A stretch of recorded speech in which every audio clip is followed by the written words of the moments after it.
शिवसेना उद्धव बाळासाहेब ठाकरे गट आणि महाराष्ट्र नवनिर्माण सेनेकडून नाशिक येथे जन आक्रोश मोर्चा काढण्यात आला। यावेळी शिवसेना ठाकरे गट आणि मनसेचे नेते मोठ्या संख्येने सहभागी झाले होते। नाशिककर देखील मोठ्या संख्येने या मोर्चात सहभागी झाले होते। मोर्चात मनसैनिक आणि शिवसैनिकांनी हातात काळे झेंडे घेऊन सरकार विरोधात निषेध नोंदवला। नाशिक जिल्हाधिकारी कार्यालयासमोर सांगता सभा घेत शिवसेना ठाकरे गट आणि मनसेच्या नेत्यांकडून सरकारवर जोरदार हल्लाबोल करण्यात आला। पाहुयात यावेळी ते नक्की काय म्हणाले। जी सूर्यवंशी आणि दिनकरराव पाटील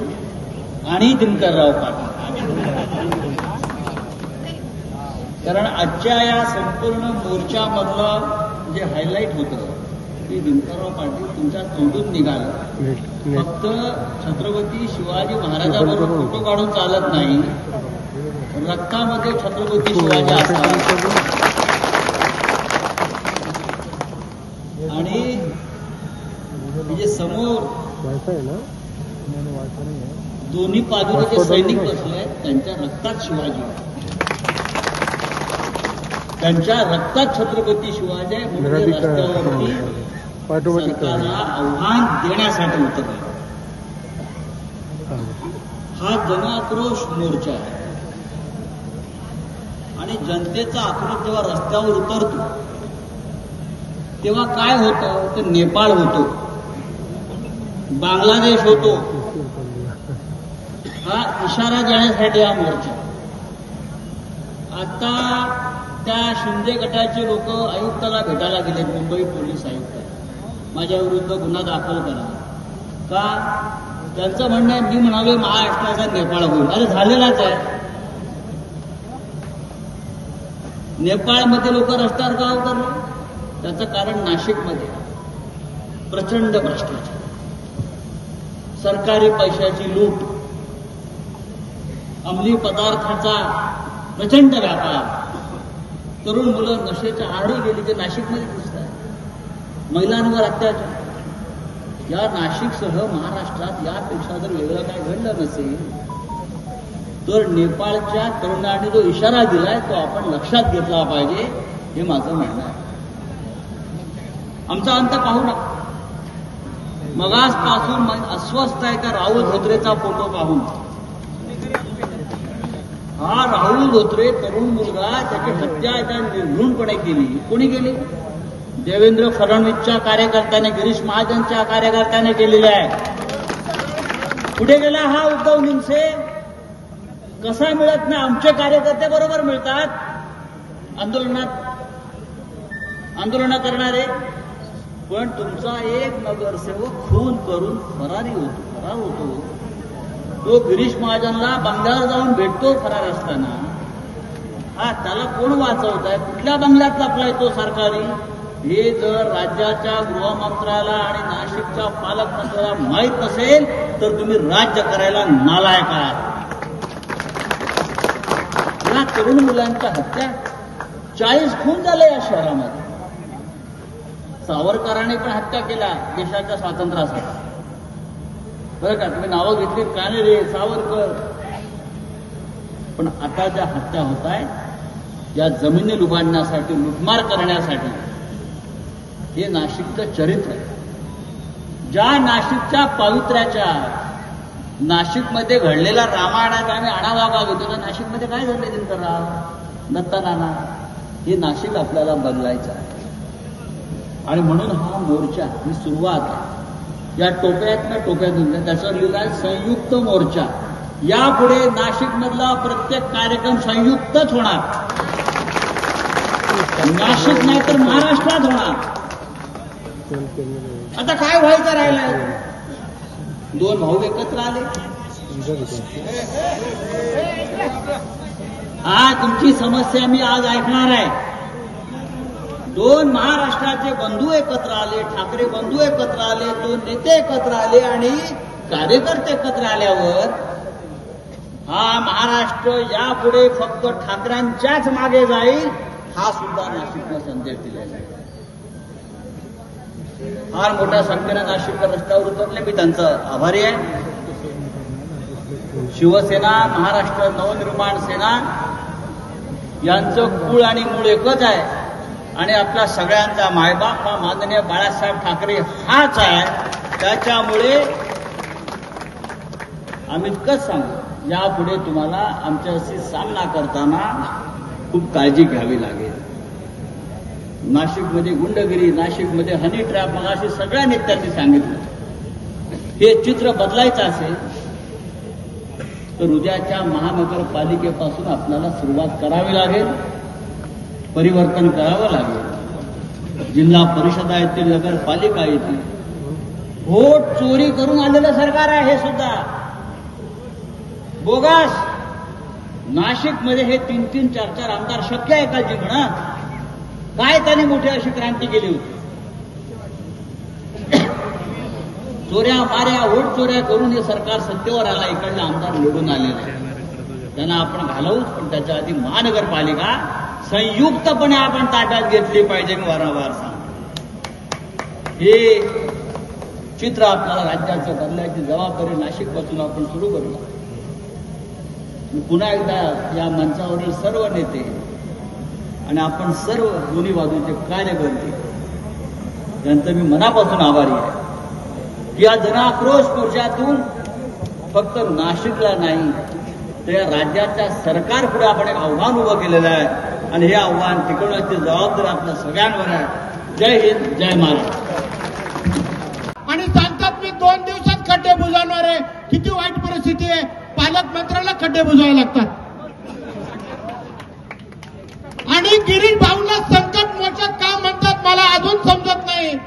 अहो, तुम्ही शेतकऱ्यांचं कर्ज माफ करणार होते, शेतकऱ्यांना तुम्ही विमा पॉलिसी देणार होते, 1 वर्षापूर्वी शेतकऱ्यांचे नुकसान भरपाई देणार होते, शेतकऱ्यांना त्यांच्या मालाला हमीभाव देणार होते.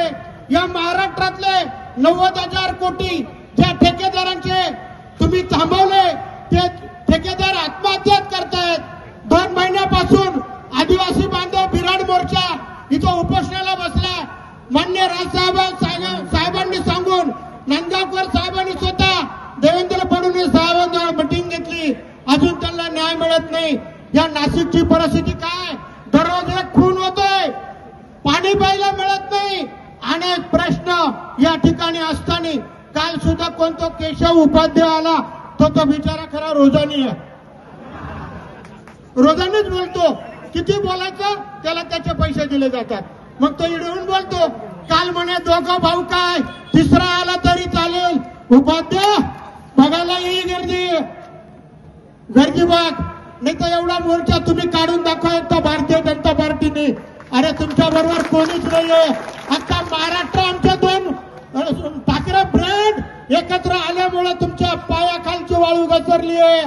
तुम्ही घाबरलात. तुम्हीच एकट्याने फडणवीस साहेब, एकनाथजी शिंदे साहेब, अजित दादा, भ्रष्टाचार मुक्त देश, भयमुक्त देश तुम्हाला करायचा होता. कसा काय भ्रष्टाचार मुक्त देश होईल? अजित दादा 70,000 कोटीचा घोटाळा केला. फडणवीस साहेब म्हणले चक्की पिसिंग. त्यांना उपमुख्यमंत्री. अशोक चव्हाण आदर्श घोटाळा, ते खासदार. छगन भुजबळ 2.5 वर्ष जेलला, ते मंत्री. आणि दररोज जातीपातीचं राजकारण, मराठा ओबीसीचं भांडण, कुठं धनगरांचं आदिवासींचं भांडण, दररोज भांडण. एकही जातीत जात नाही, माणसात माणूस नाही, भावात भाऊ नाही, चुलत्यात पुतण्या नाही आणि पुतण्यात चुलत्या नाही. अशी परिस्थिती फडणवीस साहेब तुम्ही या महाराष्ट्राची केलेली आहे. आता मी त्या दिवशी तर बघितलं, छत्रपतींजवळ असे पाया पडताना दाखवले. साहेब त्यांनी मतं नाही मिळणार, त्याला रक्तात छत्रपती पाहिजे. तुमच्या रक्तात नाही येतो, तुम्ही किती पाया पडा. आता मत फक्त राजसाहेब, उद्धव साहेब या 2 भावांना तर महाराष्ट्र देणार. संपूर्ण महाराष्ट्र, संपूर्ण मराठी माणूस 2 भावांवर राहणार आहे. हा मोर्चा बघून घ्या. जय हिंद, जय महाराष्ट्र. त्यासाठी एकत्र यायला पाहिजे. काय मिळालं तुम्हाला? ज्या नाशिकला दत्तक घेतलं होतं त्या नाशिकला काय मिळालं? खड्डे मिळाले. कायदा सुव्यवस्था रसातळाला गेले. एमडी सारखे ड्रग्ज कॉलेजच्या आजूबाजूला टपरीवर मिळायला लागले. दिलंय काय ते सांगा. या ठिकाणी आदिवासीची ती मुलं मोर्चाला कित्येक दिवस बसलेत. अरे दिलेत काय ते सांगा. केंद्रात तुमचं सरकार, गल्लीत तुमचं सरकार, आणि म्हणून या नाशिककरांनी तुमच्यावरती विश्वास टाकला की काहीतरी आमचं होईल. पण उत्तम प्रकारचे असणारे प्रकल्प बंद केले आणि लोकांच्या तोंडाला पानं पुसायचं काम तुम्ही केलेलं आहे. आणि म्हणून माझं म्हणणं आहे, तुम्ही आता जागे व्हा. यांच्या खोटाडेपणाचा कळस झालेला आहे. मला असं वाटतंय की तुम्ही आता ही एकजूट जी झालेली आहे, ही एकजूट सोडू नका. एकत्रितपणे लढा देणं गरजेचं आहे. दोघे भाऊ तर लढतातच आहेत, पण आपण समाज म्हणून आज केवळ मनसे आणि शिवसेना गटाची लोक एकत्र नाहीत, संपूर्ण नाशिक शहरातील जनता सुद्धा आपल्या या नाशिक जिल्ह्याचा जन आक्रोश या सरकारपर्यंत पोहोचवण्यासाठी, या सरकारला जाब विचारण्यासाठी हा जन आक्रोश मोर्चा आहे. आणि मला असं वाटतं की नाशिकची जनता स्वतःहून याच्यामध्ये सहभागी झाली. जिल्ह्यातली शेतकरी सहभागी झालेत, कामगार सहभागी झालेत, महिला सहभागी झाल्यात. कायदा सुव्यवस्था बिघडलेली आहे आणि हा जन आक्रोश मोर्चा तुम्हाला आम्हाला आमची जबाबदारी जाणून करून देतोय. पुढच्या भविष्य काळामध्ये आपल्याला एकत्र राहायचंय.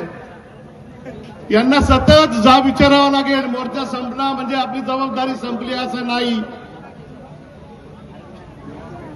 गेली 2 महिने आदिवासी बांधव विराट मोर्चा घेऊन आदिवासी भवनासमोर बसलेले आहे. तो सुद्धा जाब आपल्याला विचारावा लागणार. शेतकऱ्याच्या आत्महत्या होत आहे. दुर्दैवी गोष्ट अशी की पोळ्याच्या दिवशी सुद्धा 5 शेतकऱ्यांनी आत्महत्या केल्या. तो जाब या शेतकऱ्यांना विचारायचा. एमडी ड्रग्ज ज्यांनी कॉलेज पार केलं, कॉलेजमध्ये एमडी ड्रग्ज पोहोचली. संपूर्ण नाशिक जिल्ह्याचं नाव महाराष्ट्रामध्ये देशामध्ये बदनाम झालं. तो जाब आपल्याला विचारायचा. आता कुठेतरी हनी ट्रॅप झाला. तो सगळा प्रकार राजसाहेबांनी आपल्याला उघडकीस आणला. त्यावेळेस आपल्याला कळालं या नाशिकमध्ये चाललं काय. उद्धव साहेबांनी सांगितलं अरे या नाशिकमध्ये काय काय चाललंय. एमडी ड्रग्जमुळे नाशिकचं नाव बदनाम, हनी ट्रॅपमुळे नाशिकचं नाव बदनाम. सगळ्यामध्ये हे सत्ताधारी आमदार मंत्री ऐकणार. सोबतच माझे सहकारी अविनाश आंबेडकर, संदीप देशपांडे, माझे जुने सहकारी वसंत गीते, जुने सहकारी गायकवाड, अंकुश, सगळेच सलीम मामाई, सगळेच माझे. कारण मी पूर्वी शिवसैनिक, मी आताच महाराष्ट्र सैनिक. पण कसं आहे माहितीये ना, रक्ताचं आणि भक्ताचं नातं कधी संपलं नातं नाही. ते रक्ताचं आणि भक्ताचं नातं आहे. नदीचं मूळ आणि ऋषीचं कुळ कधी विसरलं जात नाही. अरे ये तो शिव आंधी है. ब्युरो रिपोर्ट, दैनिक भ्रमर, नाशिक.